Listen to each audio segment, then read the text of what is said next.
everyone, and welcome to A Stitch in Time. Today is Wednesday, May 12th, 2021, and this is episode 181. My name is Carol. I can be found on Ravelry as Knits and Pearls, and I live in the Fraser Valley of British Columbia. So even though it's Wednesday, and I often record on Wednesdays, I actually hadn't planned to record today. Instead, I had intended to spend the day outside putting all my new bedding plants into the gardens.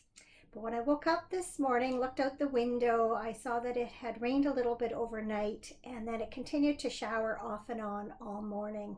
In fact, I just went out a short time ago to bring in the recycling container from the curb, and it was spitting a little bit even then. So change of plans. Instead, I spent the morning cozily drinking tea and knitting, and I decided it would be the perfect opportunity to record this week's episode this afternoon. It is supposed to be nice again tomorrow, and so yeah, we just kind of switched the order of things. So much for best laid plans, as they say. So once again, Cameron is away working this week, so I've had plenty of time on my hands to get some knitting done. And once again, it's socks. I guess I am just in, that frame of mind where it's just the perfect project for me right now. So I hope you're ready for some more sock talk. Get yourself comfortable, maybe have something by you that you can drink. Maybe you're working on a project, maybe it's socks. So let's just get into things, shall we? So I do have one finished project, and that is a pair of socks for my husband. They are knit from Regia Perfect yarn, and Perfect is a skein of yarn that is essentially divided into two, although you actually have to do the actual cutting of the two sections yourself. They're not two separate skeins. But when you start knitting in the right place, you end up with two identical socks. So it's a way of matching your socks without having to think about it. So that's kind of handy sometimes. This is the waterfall colorway, which is number 7114. So normally I cast on 72 stitches for Cameron's socks, but he's been complaining that some of them are a little bit loose on his leg, especially at the end of the day. And so I've conducted a little bit of an experiment, and I knocked that cast on number down to 68. So I'm curious to see if just a few more stitches makes a difference. Other than that, not too much to say about them. 2x2 rib, top down, traditional heel flap and gusset, rounded toe. So when he gets home again, I will get him to try these on, and hopefully the fit is more to his liking. And regardless, there's another pair to add to his sock drawer. So I quite like this colorway. They were not the most exciting socks to knit, and I have to say I'm kind of happy to see them done and be able to move on to something else. But it's nice to knit something a little more interesting for him. He usually prefers pretty plain yarn, so at least with the stripes it kept my interest for the cuff, if not for the long navy foot. So one sock that I've really enjoyed knitting on this week, or socks I should say, are my Chickadee socks from Fiber Nymph Dye Works Backyard Birdwatchers Club. So that's her label. So our first installment was Blackcapped Chickadee, and so it came with striped yarn in chickadee colors, and then a little mini skein, which is the color of their eggs that you can use for heels and toes. So my daughter was over the other day, and I was showing them to her, and I as soon as I said that the colorway was Blackcapped Chickadee, she said, I thought those looked like chickadee colors.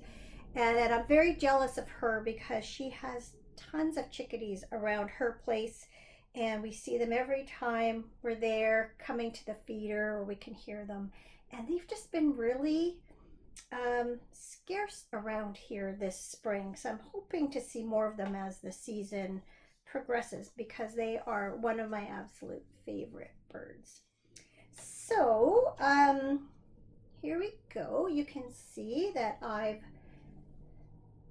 added the heel into both socks. They're both right at the same point. So heel's done, ready to work my way down the foot. I love that little pop of speckled yarn there. And I think I'm probably gonna do it for the toes too, just because I have lots of yarn left over. I think it would be kind of fun. I was really pleased. I've been fiddling around a little bit with my yarn over short row heel. One, I love everything about it except there's usually this stitch right here that ends up quite stretched, more so than that. And it always bothers me a little bit. It doesn't really undermine the structure of the sock or anything. It's just this little bit of a longer stitch, and it's caused by when you do the yarn over short row heel, you on your last round before doing the heel, you work to within one stitch of the end. Then you turn around and then you start working your heel stitches back and forth, kind of coming in one stitch closer to the center of the heel every time. And so this one particular stitch sits on the end of the needle and just seems to get stretched out. So what I did this time, and I've done it a few times since, is I temporarily slipped that stitch to the instep needle until it came to the very last row where you have to join in that stitch with another stitch and yarn over. And I slipped it back onto the needle to do that stitch, and it just seems to have made a real difference. It's a little teeny weeny bit stretched out of shape, but nowhere near the amount it has been before. And so I'm very pleased to have kind of come up with that solution. So very basic, top down 2x2 rib like Cameron's socks were. 64 stitches for me on a 2mm needle. That's the same needle I used for Cameron's socks too. So again, not a whole lot more to say about those other than I'm really loving them. And I'll show you in a little bit. Today I received the second installment of that club, and I can't wait to show you what that is. I was really pleased with it when I opened the package. Okay, let's see here. Where did I? Okay, I'm going to show you this one, I think, and then I'll move on to a different one. I was going to do it in the other order, but I think I'll do this one first. Oh shoot, I forgot the pattern. I'll be right back. All right, so next up is the fourth pattern from the Handmade Sock Society 4 by Helen Stewart of Curious Handmade. And I think this was released last Thursday, the day after I recorded. So it's called Spinnerix Socks. And from what I understand, Spinnerix is a type of seagrass that's very common in Australia, and I think New Zealand and a few other places too. And obviously the socks were inspired by it. Now, this is not a plant I'm familiar with, but certainly having grown up on the west coast of British Columbia, I've seen my share of seagrasses, just not this particular variety.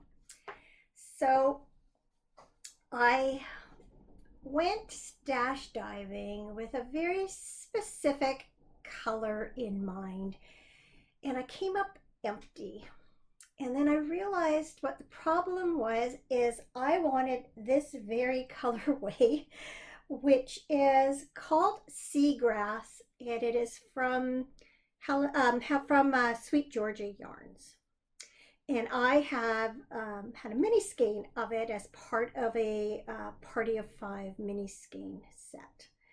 And you can see it's like a blend of this sort of olivey green and gold. And I realized that that's what I wanted. Unfortunately, this colorway has been discontinued, and I couldn't track any down that I could get easily. I think I've found a couple of skeins for sale, but they were in the United States, and it would cost quite a bit for exchange and for shipping, and it would take a while to get here. So I kind of had to resign myself to the fact that I was not going to get my hands on this, and at 25 grams does not a sock make. So I went looking for something comparable, and I found this colorway of Ancient Arts Socknado.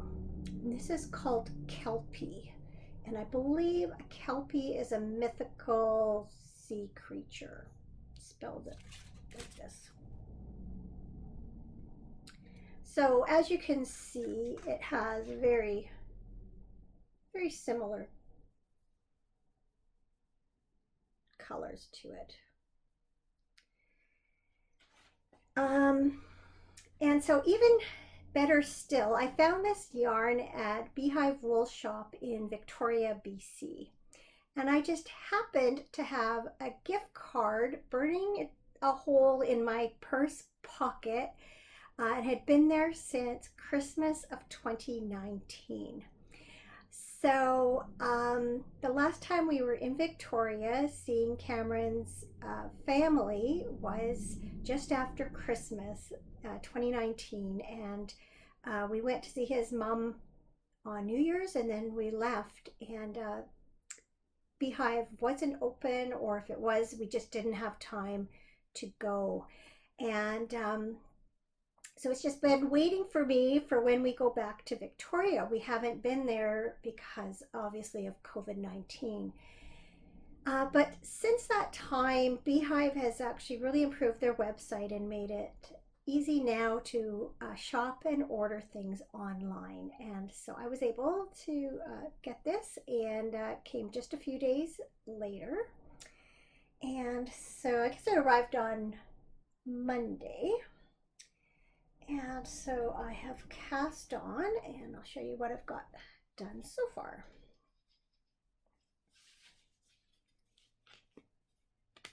So while it's not exactly what I wanted it to look like, it's definitely acceptable. As you can see, this is a toe-up sock, and that is very atypical for Helen Stewart. I confess I did a different toe. I prefer a more tapered toe, and so instead of increasing every second row, I increased every row for 4 rows and then did every second row after that. And I'm just now at the point where it's time to start increasing for the gusset. So you can see this is the way it should go. The pattern on here is very subtle. There is like a star stitch that runs up the center of each of these panels. Partly I think it's because of the yarn I'm using, and partly it's just because it's a really subtle stitch. It doesn't really show up very well. Even on her original sample, it's not super obvious. It just gives it some texture. I have to confess, I'm not enjoying these socks as much as I usually enjoy her patterns. I think part of it is that star stitch, and it's either the yarn or the needles or a combination of both that's making it very difficult. You have to insert your needle through 3 stitches at once, and you do that a couple of times within the stitch, and I'm just really struggling with that step. And so I'm glad it's only repeated like every so many rows, because I'm just not enjoying that. As a rule, toe up is not my favorite method of knitting socks, and when I do knit socks toe up, I almost always do a short row heel, because I find it really, I don't know if it's just a mental thing.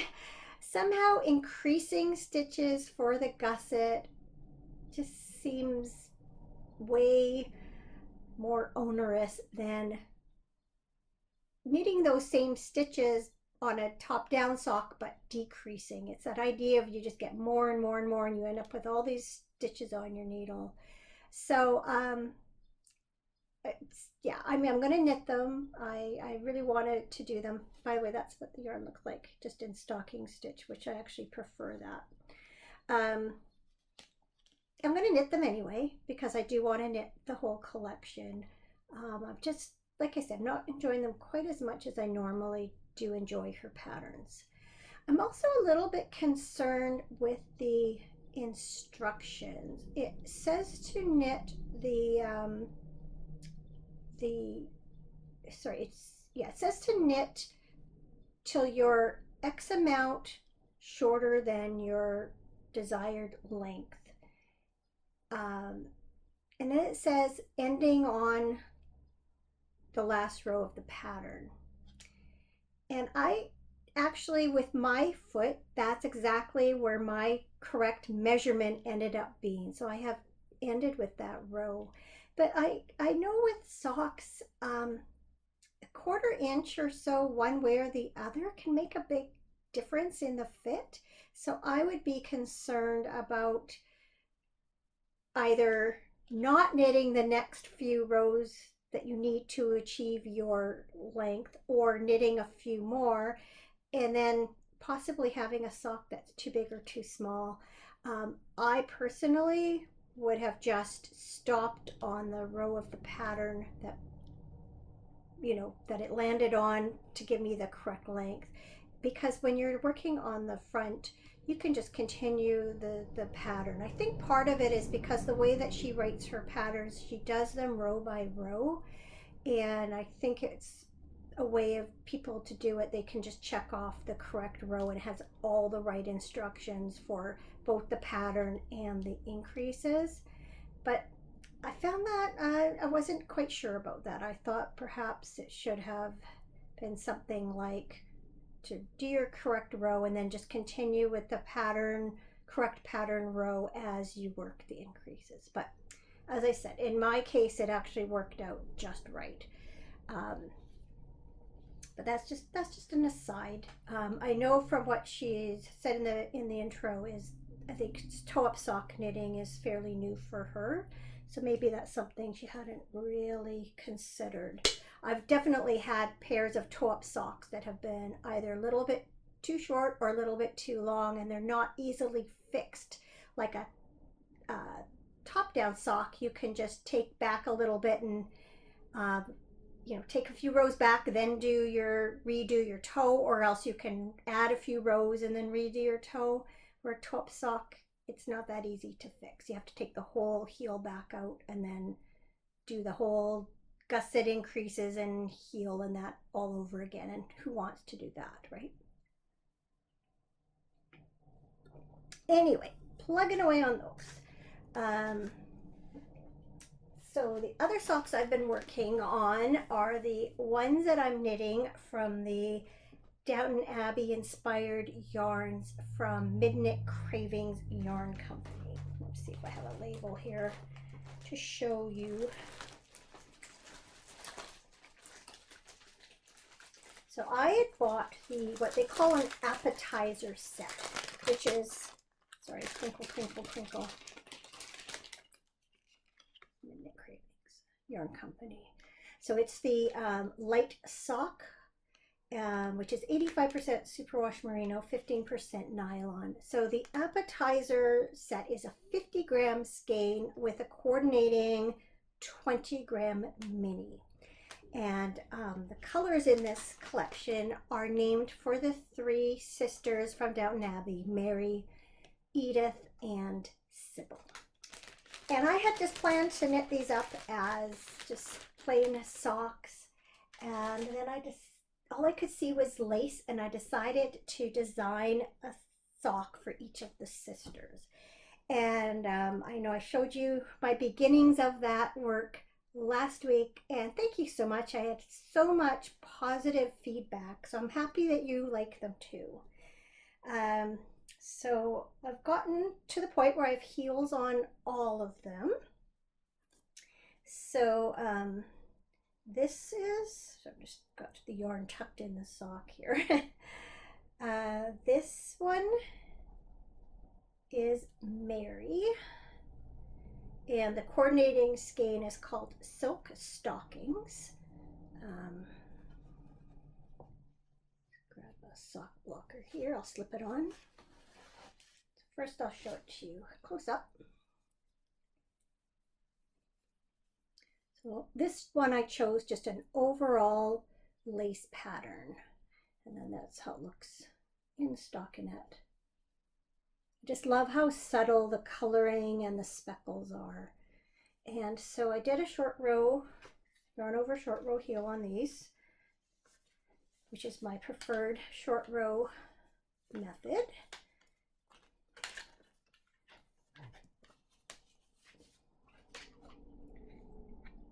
And that's how that looks.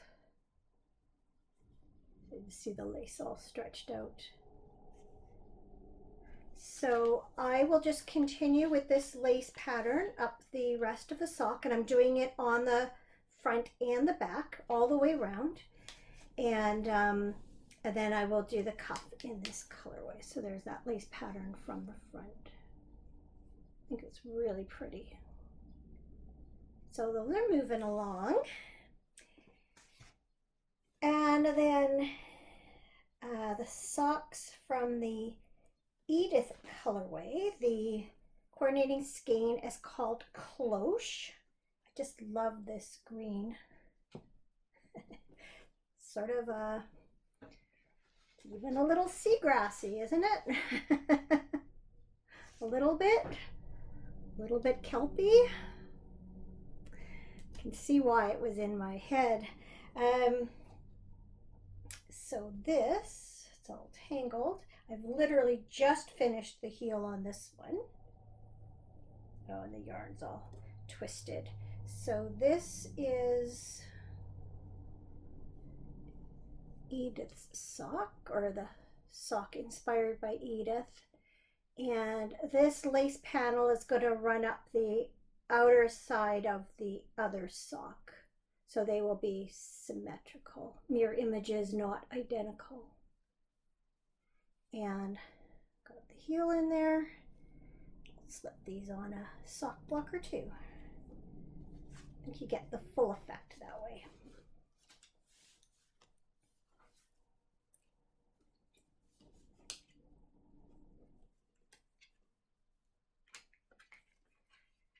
See, I've been knitting a lot of heels this week.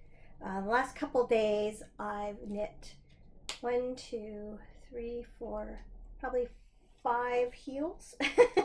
So I got it down to a science. Yeah, so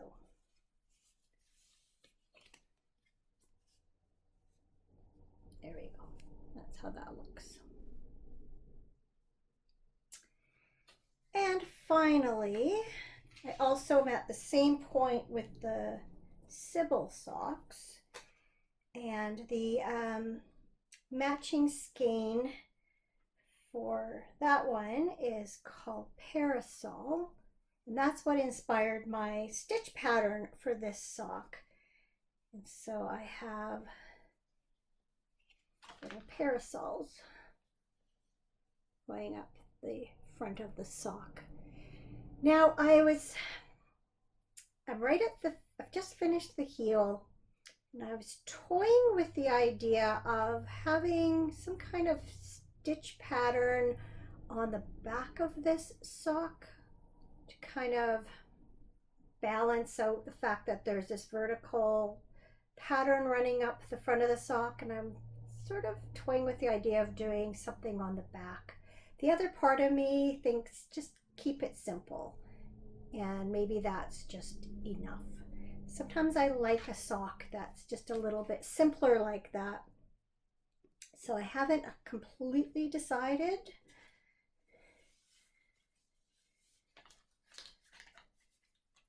But anyway, there is how that looks on the sock blocker.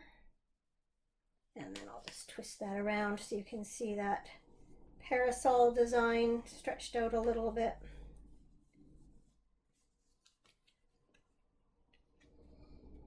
There you go. So yeah, this looks complicated, and it couldn't be further from the truth. It's actually a very simple stitch pattern. It just looks a lot more complicated than it is. So yeah, still having fun with these. As I say, I'm now at the point on this one I have to make a decision regarding the back of the leg. The Edith sock, I will just do stockinette up the back because I don't think it needs anything else, considering this is going to be going up the outside of the, or I guess it's that way, outside of the leg. That's plenty of pattern. So yeah, just enjoying that for sure. And I think that is the end of the knitting. Yes, it is. So take us up here. So I have a few acquisitions to show you. So I was debating in which order to share my new acquisitions, and then I just decided I'm going to show them to you in the order in which I received them. So the first ones are some yarns from a Canadian company called Leo and Roxy, and that's a new to me company. I recently learned of them from a knitting friend, and went and took a look at their website and ended up with a couple of things in my cart, as you do.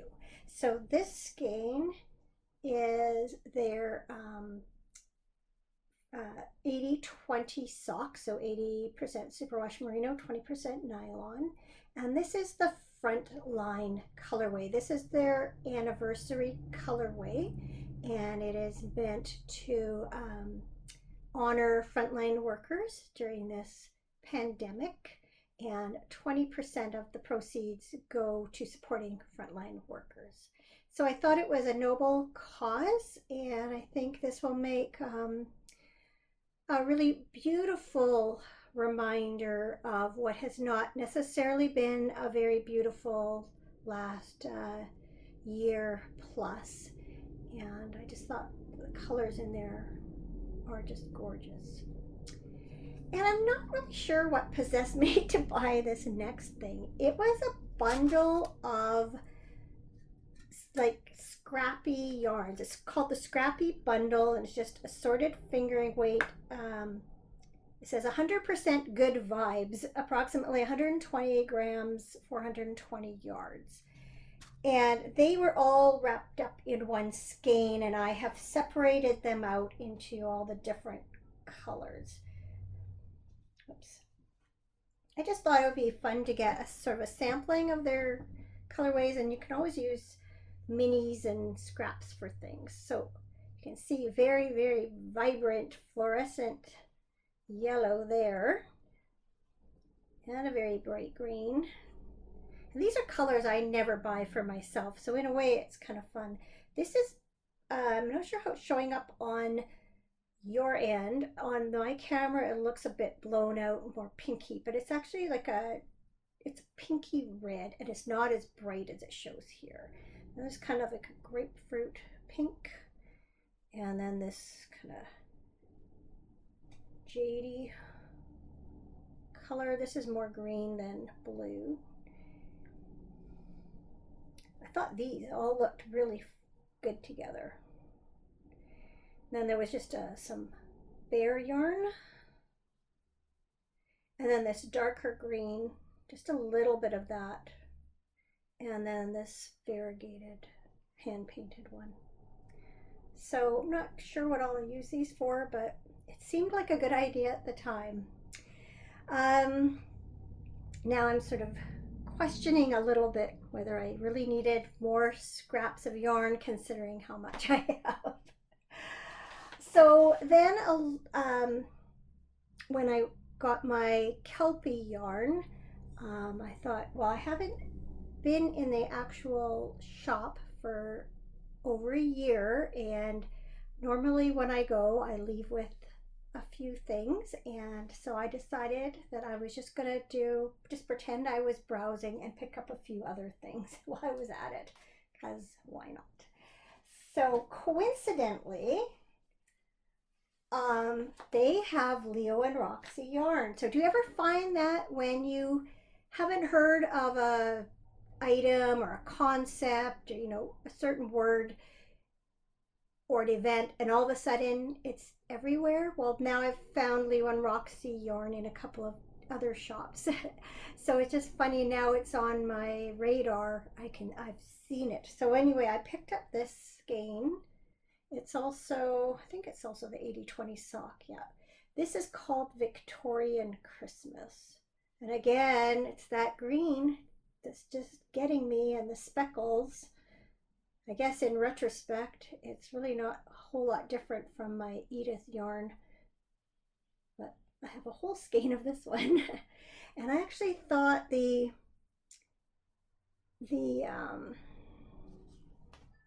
see, where is it here? This colorway of the scraps would go really well with it for like a heel. But then also I thought this color might work with it. Again, this is blown out on my screen, but it's got, I thought it would pick up those speckles. So I might set these aside to use with this yarn. Not sure. And then another new to me yarn was this art feel called Belle. And that's also an 80/20 merino nylon. So this is the rabbit hole colorway. And then this is called Cabernet. It's a little mini to go with it. There were a number of beautiful colors in this yarn. Well, both of them. It's so hard to just resist buying them all. I did. You'll notice I only got one of each. But they're just so gorgeous. I just love hand-painted yarns. And then I also got this Halo bundle. This is a skein of Fleece Artist Merino Slim. And it comes with a matching skein of handmaiden, I think it's called Angel Hair. So that is a 70% kid mohair, 30% nylon yarn. And I actually own one of these in dark blues. But I saw this and I thought this would be really fun to weave with. And I'm thinking either to do the warp in the merino slim and the weft in the mohair, or now I have that very dent reed that maybe I'll do a combination of both yarns, both going warp and weft, kind of do like a textural plaid. I think I'm going to have to play a little bit and see, but anyway, I just thought woven these would be just beautiful. So that was my imaginary trip to Beehive. And then this morning the doorbell rang, and waiting in my mailbox was the second installment of the Backyard Birdwatchers Club from Fiber Nymph Dyeworks.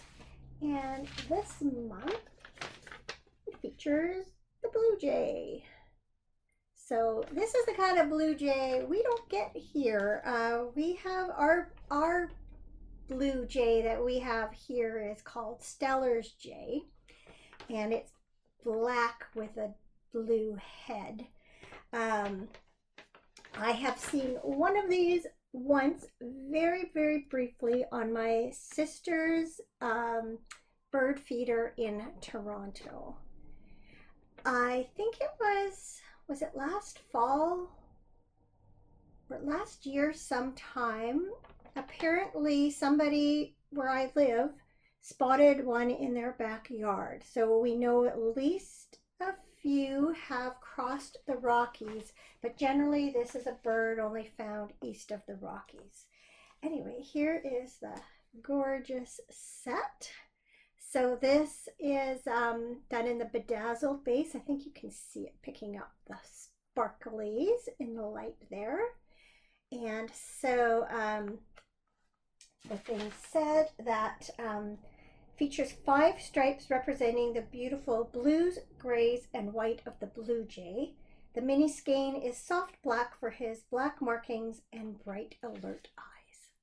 So as soon as my chickadee socks are finished, I'm casting this on, and I can't wait.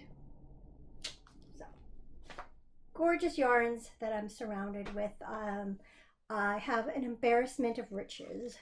In fact, such an embarrassment of riches that I debated not showing all of them to you because I didn't want to look like a greedy yarn pig. But I guess I am one. So that's all the yarny talk. As for what's been happening here this past week, so Cameron is away again. He had really hoped to have the full weekend here this past weekend, but he did end up having to go back Sunday morning. And unfortunately, he's not going to be home this coming weekend, but he is planning to take a couple of days off during the following week and come home for a couple of days. So I'm mostly coping okay. I have to confess that I had a tough day one day last week, and it kind of started the night before. I was talking to him on the phone, and he was tired and didn't really want to talk very long, and so it was kind of just a really short conversation. So when I hung up, I was feeling a little bit dissatisfied with that, and then was awakened early the next morning by a wrong number, and kind of got out of bed on the wrong foot, as they say, and it kind of set the tone for the rest of the day. So I just was not myself and just didn't feel like doing much. I didn't even really knit. I just wasted pretty well the whole day doing a whole lot of nothing and just kind of moping around here. Thankfully, by that evening, I was feeling more like myself, and so when I talked to Cameron that night, at least I wasn't like totally down in the dumps. I know he's feeling badly about having to be out of town so much, but it's something that's beyond his control, and I'm trying to be as supportive as I can. I know if he could make it different, he would. And he felt really bad not being able to be here on Mother's Day, as he had thought he had been able to arrange, and then it just didn't work out. Speaking of Mother's Day, I had a lovely day despite him having to leave early that morning. It was a gorgeous, beautiful sunny day with a light breeze blowing. It was perfect weather for being able to get together with all of our kids and grandchildren. And so they all came over about 3 o'clock in the afternoon, and we just had a really nice time together. Matt and Steph had gotten a like a drink mixer thing for wedding presents, so they made me a daiquiri, a strawberry daiquiri, so that was yummy. And yeah, we just sat around and visited.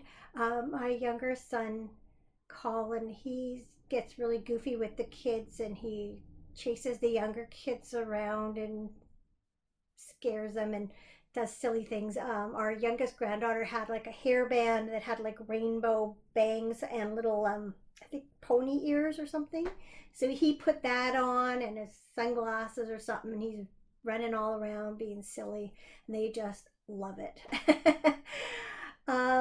So then once they left, it was a little bit quiet around here. Um, my Colin had given me a bottle of one of my favorite wines for Mother's Day, and so I went and got some Indian food and uh, broke open the bottle of wine. Well, not broke it, you know what I mean. Cracked the bottle of wine. Had some wine and Indian food, and that was a nice end to the evening.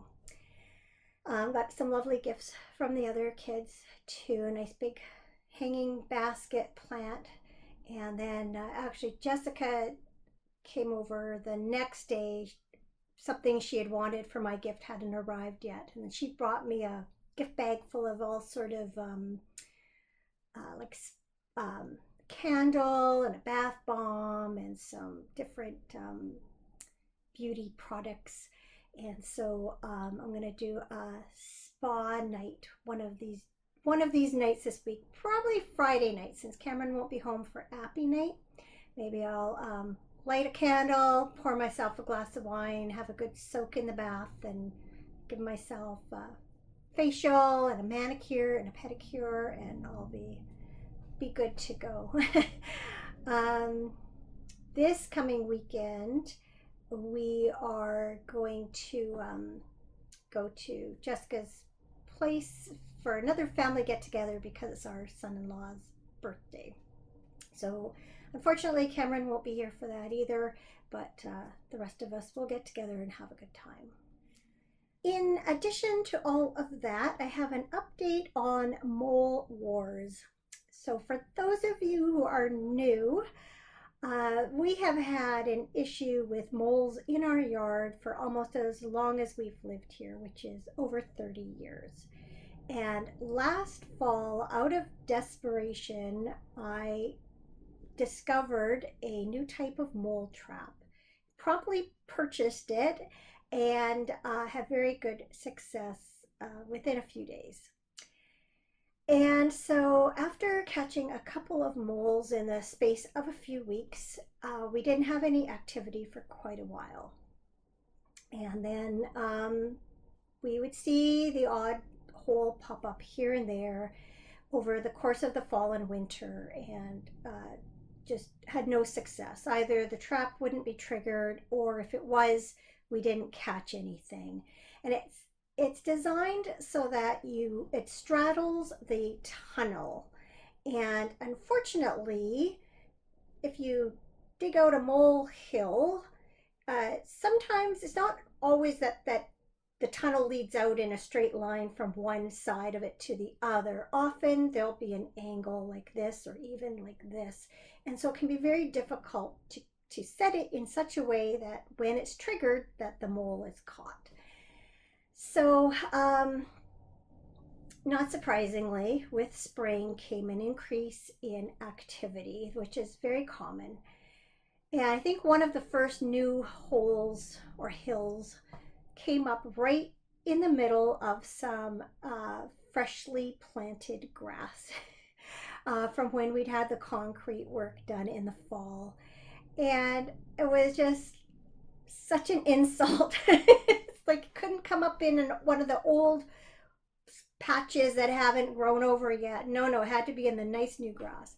Anyway, we've had even a series of holes that have popped up right along the curb at the front of our yard, and one molehill was so big that the dirt even spilled over onto the road. But unfortunately, because it's so close to the curb, you can't set the trap there, even though that travel line was definitely in a straight line. So we thankfully had not seen any activity in the backyard. That is until Saturday morning. Cameron looked out and saw this big molehill in the middle of this pristine yard. And it was at the site of an active one from last year. So, set the trap, got up Sunday morning. It hadn't been sprung. Cameron left to go back to work. And a short time later, I looked out and saw that the trap had been triggered. So I'm all excited. I went out, checked it out, no mole. But there were also two other new mole hills just past it over near the shed. So, okay, so we always take a bucket and a gardening little shovel to scoop up all the dirt from the mole hills and then smooth out the area. So I did that with those two new mole hills, and then I thought, well, obviously that other hole, it's an active area. Maybe I'll just put the trap back where it was, and leave it there until our son came over later that day to cut the grass. What did I have to lose? So I went back to where the trap had originally been set, and I started to kind of dig out the hole to set the trap again, and there was a mole there, and it was alive. And I don't know if it was just coming back up the hole at the time I happened to be there, or if it had been stunned by the trap, or what. It was definitely alive. So I scooped it up and put it in the bucket, but then I had to deal with it. I didn't want to just let it go because then it would just start doing its mole thing again. And so I'll just say I took care of it as humanely as I could, quickly and humanely. I hope I never have to do that again. It kind of shook me up a little. Anyway, so I'm thinking, yes, good, we nipped that in the bud. 3 holes back there. I can easily reseed that area. No time, it'll look good again. So I was telling our kids about my exploits when they were over that afternoon. And then later that evening, I look out and what do I see but 2 new mole hills right back by the shed again. No, 3. 3. Pardon me, there were 3. 2 in the old holes and 1 new one. Okay, are you serious? Are you serious? So there's obviously, like, moles are solitary. Normally it's 1 per territory. I guess unless they're mating and or unless it's a family. So I'm assuming maybe it's a family of moles that haven't, left mama yet to go off on their own. So I have not had any success since then. I am sorry to say, but man, did that frustrate me. Not only that, but the next morning, one of those hills had come up again, plus one in the front yard. So I don't know what to do, but I am not impressed. So I thought, Carol won, mole more than one. He got, well, not the same one unless it was the ghost of the mole that came back and created the new ones, but it's so frustrating. It's just, they're so destructive and it's just been so frustrating. Anyway, let's move on to something good, shall we? Because there is plenty of good. My something good this week is just enjoying our yard despite the mole activity. Everything is greened out. There's leaves on the trees. Have some new spring planters picked up over the weekend. I've got bedding plants ready to go in the gardens. We've seen the hummingbird a few times. Hadn't seen it since back before Christmas, I don't think, or certainly winter time anyway. And then they just disappeared, so it was nice. We've seen it a few times, or at least probably more than one, but we've seen a hummingbird a few times now. Got the feeders out still and seen them at the feeders a few times, saw them at the flowers once. So they're coming back. Got my fountain outside. Yesterday I spent a lot of time just sitting outside, um, listening to the fountain and watching the birds. And there was a beautiful breeze and it was sunny. It was just so relaxing and peaceful. So that is my something good, is just that we're really enjoying our backyard right now. Um, for those who don't know, we had some concrete work done last fall, including a new concrete patio area. So we're sitting out on that more often instead of just on the deck. And yeah, just really enjoying our yard. A lot of that work is paying off. Oh, and I got a new decoration for under our stairs. A couple of years ago, Cameron and the boys gave me this beautiful big hummingbird wall art, and I had it on the wall, on the house wall, beside the deck. And we were looking and looking and looking for something to put on our new shed because it has one blank wall, and that's what I imagined is we would have some kind of wall art on it. And finally, we decided what we want is really what's hanging on the house wall. So let's take that from the house, move it to the shed, and it's just perfect on there. And let's find something else new for the house. And I came across a set of hummingbird silhouettes, and we put them on the wall kind of in line with the stairs, and they just finish it off beautifully. It was just, they're just right. So I'll pop a couple pictures in here so you can see what I'm talking about. So yeah, everything's just coming together. And I don't think I ever said that our friend did end up building our steps off of our deck just before the wedding. In fact, he finished them the day before the wedding. So that's the last work that has to be done with that whole area, except that I have to paint them.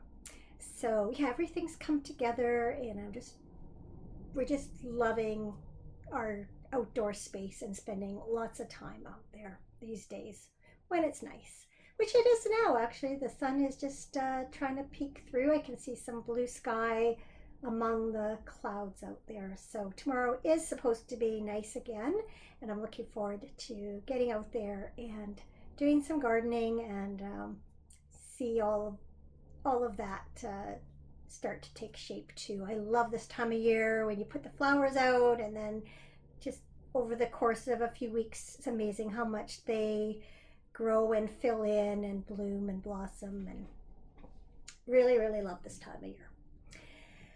Okay, on that happy note, I'm going to say goodbye for this week.